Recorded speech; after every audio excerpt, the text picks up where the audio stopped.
Good afternoon.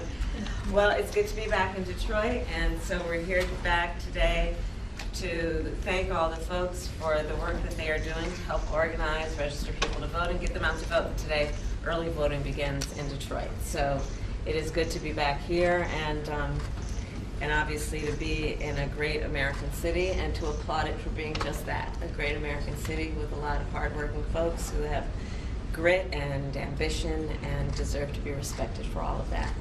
And then on Monday, I will be headed to Pennsylvania, to Michigan and Wisconsin to spend some time with a great American leader, Liz Cheney, and talk with folks about why it's important for us to put country before party and value the very important foundational principles that we stand on in terms of particular respecting and upholding the Constitution of the United States and the rule of law, and the importance of having a president in the White House who actually understands their job and is fit to serve.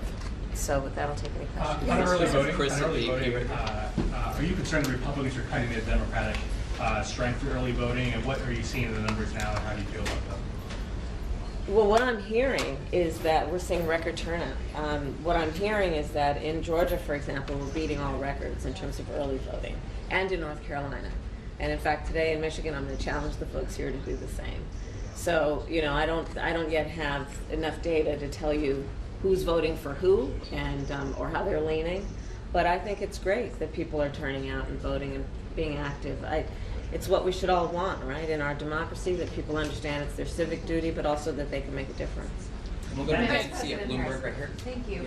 I wonder what you think of Elon Musk just getting increasingly involved in the election, both through his financial contributions to Trump Super PAC, but also holding campaign events, attending rallies.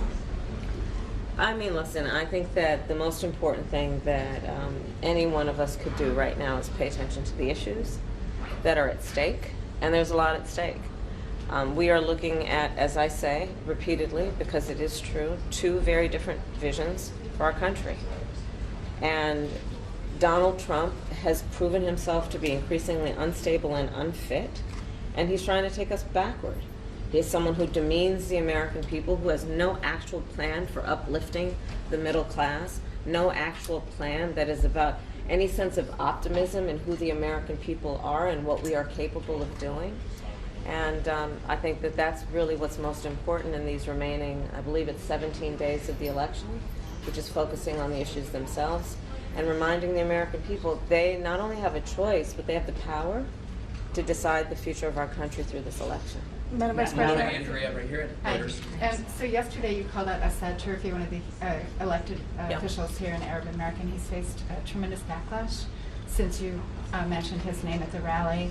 And obviously there's a lot of churn and turmoil within the Arab American and Muslim communities here in Michigan. Do you think you could lose the election because of Gaza? And what, you know, overnight there were more strikes, 32 more people were killed in Gaza, some in hospitals. You know, how risky is it that you could lose the election?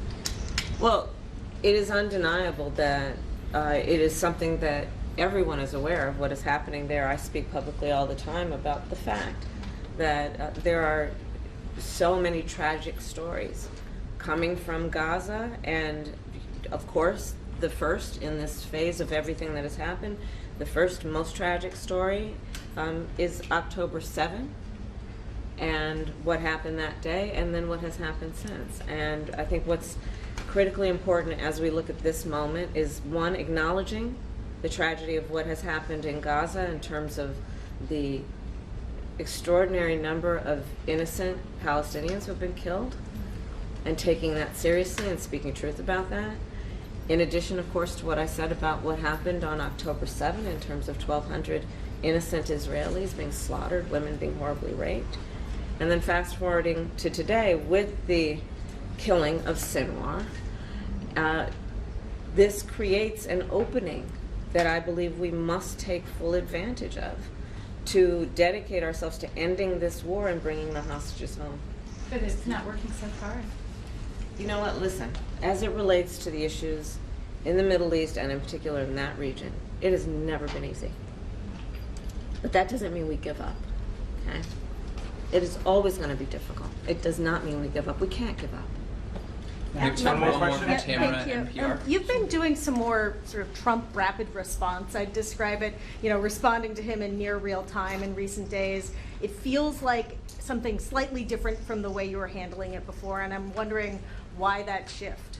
He's becoming increasingly unstable and unhinged, and it requires that response. I think the American people are seeing it, witnessing it in real time. And we must take note of the fact that this is an individual who wants to be president of the United States. And I think the American people deserve better than someone who actually seems to be unstable. Thank you, Madam President. President. Thank you all. Thank you. Thank you. Thank you.